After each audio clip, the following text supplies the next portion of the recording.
Hi friends, welcome to చిట్టి నీతి కథలు channel.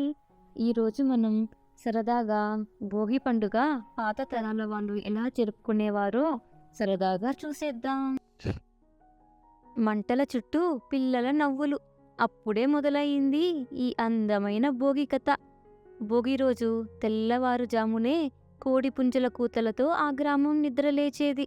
ఇంటింటా చీపురు శబ్దాలు, ముంగిళ్ళలో రంగురంగుల ముగ్గులు వేసుకుంటూ, అక్క నా ముగ్గు ఎలా ఉంది అంటే, నీ ముగ్గు చాలా బాగుంది, ఈసారి రంగులు బాగా వేసావే నువ్వు అంటూ నవ్వులతో పక్కింటి వాళ్ళతో మాటలు కలిపేవారు.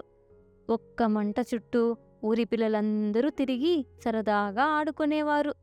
చలి బాగా పెరిగింది కదా, ఇలా భోగి మంట దగ్గర కూర్చుంటే నాకు నా చిన్నప్పటి రోజులు మళ్ళీ కళ్ళ ముందే నిలబడుతున్నాయి అన్నారు తాతయ్య.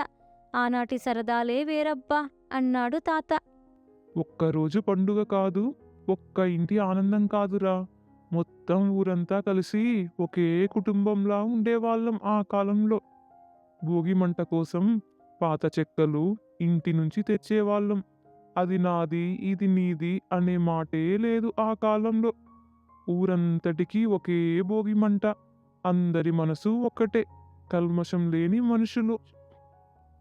మీ అమ్మమ్మ పొంగలి కలుపుతుంటే పక్కింటి రంగమ్మ వచ్చి ఇదిగో గారెలు అని ఏమాత్రం మొహమాటం లేకుండా ఇంట్లో పెట్టేసేది. తిరిగి అసలు ఏమీ ఆశించేవాళ్ళే కాదు.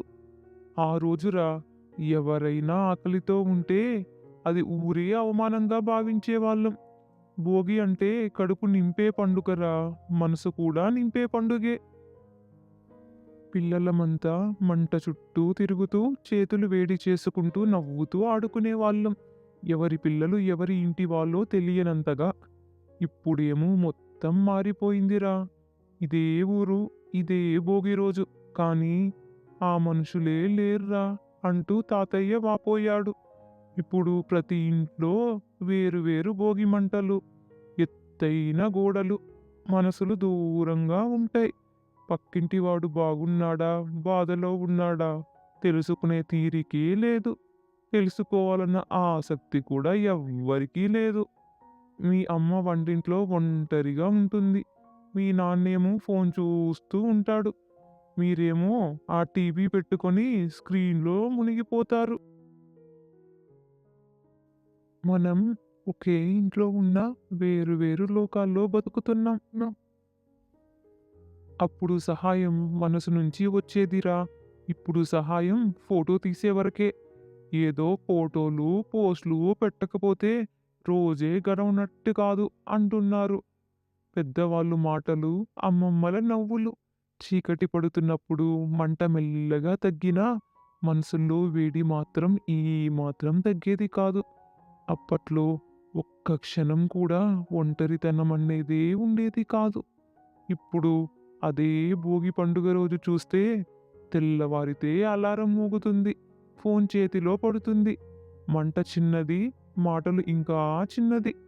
వంటలు ఉన్నా పంచుకునే మనుషులు లేరు. పండుగ ఫోటోల్లో ఉంది కానీ మనుషుల మనసుల్లో లేదు.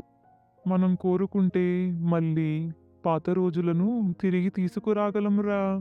మీరే ఈ దేశానికి భవిష్యత్తు, ఈ పల్లెటూరికి భవిష్యత్తు.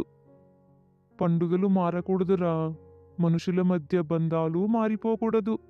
అప్పటి భోగి ఒక జ్ఞాపకం కాకూడదు. మీరు పెద్దవాళ్ళు అయినప్పుడు బాగా గుర్తుపెట్టుకోండి. భోగి అంటే కొత్త బట్టలు మాత్రమే కాదు. అప్పటిలా ఒకరి ఆనందం మరొకరి ఆనందంగా మారితే అదే నిజమైన భోగి పండుగ. గుర్తుపెట్టుకోండి అన్నాడు తాతయ్య. ఈ కథ మీ మనసుకు తాకితే మీ చిన్నప్పటి భోగి పండుగ జ్ఞాపకాలని కమెంట్ రూపంలో మాతో షేర్ చేసుకోండి. మరిన్ని చక్కని కథలతో మళ్ళీ కలుద్దాం. Please subscribe to our channel. Thank you for watching.